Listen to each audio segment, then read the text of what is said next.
আজ ধুলোয় জমে গেছে সেই ডায়েরির পুরো কথা। তো হ্যালো বন্ধুরা, এবার জনপ্রিয় সিঙ্গার গগন সাকিব ডুয়েটে 12 সনের সুলতানা মিম এর সাথে নিয়ে এসেছে খুবই মনমুগ্ধকর মিউজিক গান। এই প্রথম গগন সাকিব শাহিন সুলতানা মিমকে নিয়ে ডুয়েটে 12 সনে একটি গান করেছি, যে গানটির শিরোনাম হচ্ছে আমার ছোট্ট একটা ডায়েরি। সেই ডায়েরির পুরো কথা, আমার ছোট্ট একটা ডায়েরি। বন্ধুরা, জনপ্রিয় স্যাড সিঙ্গার গগন সাকিব তেমন সচরাচর ডুয়েটে ভার্সনে গান করে না, তার কণ্ঠে বেশিরভাগ মৌলিক গান রিলিজ করে থাকে।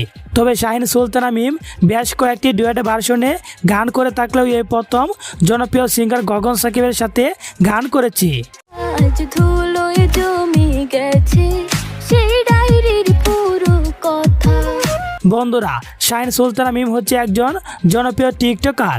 তার আইডিতে 4 মিলিয়নের উপরে ফলোয়ার রয়েছে, আর সেখান থেকে তার জনপ্রিয় দেখে এক্সেল আব্দুল সালাম ভাই তারা নিয়ে মিউজিক গানের কাজ শুরু করেন এবং তার লেখা ও সুরের বেশ কিছু গান মিম নিজের কণ্ঠে কভার করে বেশ জনপ্রিয় সিঙ্গার নামে পরিচিত লাভ করেন। প্রীতি করে সেজন্য পাইয়া অবহেলা গো। এবার গগন সাকিবের সাথে ডুয়েট ভার্সনে নিয়ে এসেছে খুবই দারুণ একটি গান, যে গানটির মিউজিক ভিডিওতে অভিনয় করেছে জনপ্রিয় কাপড় ব্লগার সুমাইয়া এবং রুবায়েদ। তারা দুজনে স্কুল জীবনের রোমান্টিক ভালোবাসার স্কুল জীবনের লাভ স্টোরি তুলে ধরেছে মাত্র দুজনের 2টি ডায়েরি দিয়ে, যেটা আপনারা দেখলে বুঝতে পারবেন যে আমাদের স্কুল জীবনের লাভ স্টোরিটা কেমন ছিল। আর এই মিউজিক ভিডিওটার জন্য আমরা সবাই অনেক বেশি কষ্ট করছি। ফিমেল এবং মেল ভার্সনে গানটি যেহেতু আমার ছোট্ট একটা ডায়েরি শিরোনামে, তাই এই গানের মিউজিক কাহিনীটাও এই ছোট্ট ডায়েরি নিয়ে খুবই সুন্দরভাবে ফুটিয়ে তুলেছেন।